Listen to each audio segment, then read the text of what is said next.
Greetings, citizens of the internet! You can call me Nitro Indigo, and ever since around 2014, I've wanted to be a Let's Player. Unfortunately, I can't afford the means to, so I ended up doing remixes instead. Then, I got frustrated at not being able to reopen Fruity Loops files in the FL Studio 12 demo, so I ended up doing reviews and other kinds of analyses instead.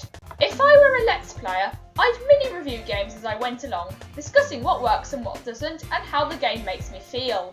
It would also give me an opportunity to ramble. I'd play the following games in order of release. If I were to make a Let's Play of Klonoa Empire of Dreams, it definitely wouldn't be my first. I've heard that in order for your Let's Play to frequently appear in search results, you have to find a game that hasn't been done to death, but isn't obscure as heck either. Empire of Dreams falls squarely into the obscure as heck category, so I'd have to get a decent reputation in order for my theoretical Let's Play of it to get noticed. Nevertheless, it's a fairly short game that I've managed to complete 100%. However, I only managed to do so because I kept using the Wii U Virtual Console's restore points.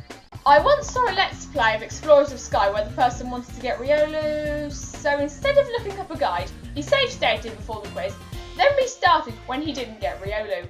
Why? There are few things more frustrating than a Let's Player who doesn't know what they're doing. Speaking of Game Boy Advance games, the first game I'd probably Let's Play would be Kirby Nightmare in Dreamland. It was the first game I ever 100% completed, and unlike Empire of Dreams, I can do so without restore points. Also unlike Empire of Dreams, it's fairly well known.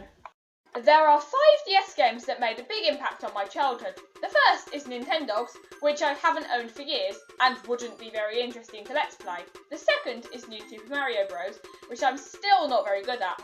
The third is Animal Crossing Wild World, which I keep getting bored of.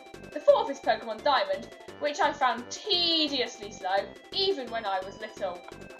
The fifth is Pokemon Mystery Dungeon Explorers of Time, the first story I ever got invested in.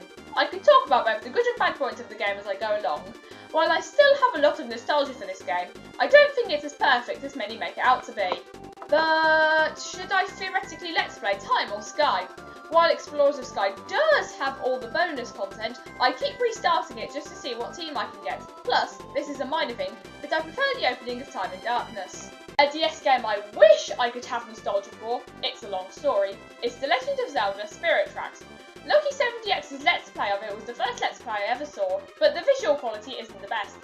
All the other Let's Plays I've seen of it are of much better visual quality, but the players don't seem to be as passionate about the game. They just describe what happened without expressing any opinions. I have an awful lot to say about Spirit Tracks, but rarely have anyone to talk about it with. Let's Playing it give me an opportunity to express my extremely jumbled thoughts about it freely. I've never 100% completed Spirit Tracks though, or any Zelda game for that matter. Pokemon White would be an interesting game for me to Let's Play. I haven't owned it for a long time, and I've never even finished it, which is another long story, so Let's Playing could give me an opportunity to revisit it. The non-English European versions were translated directly from the Japanese version, instead of being translated from the English version like most Pokemon media, so playing it in another language could be interesting. Hey, I've tried playing Explorers of Sky en français several times. But which system do I choose? I played Empire of Dreams and Nightmare in Dreamland on Wii U, while I own actual physical DS cartridges of Explorers of Time, Sky and Spirit Tracks, and Pokemon White isn't too hard to find. Sky and Spirit Tracks are both on Wii U Virtual Console, but I can't afford to buy games I already own.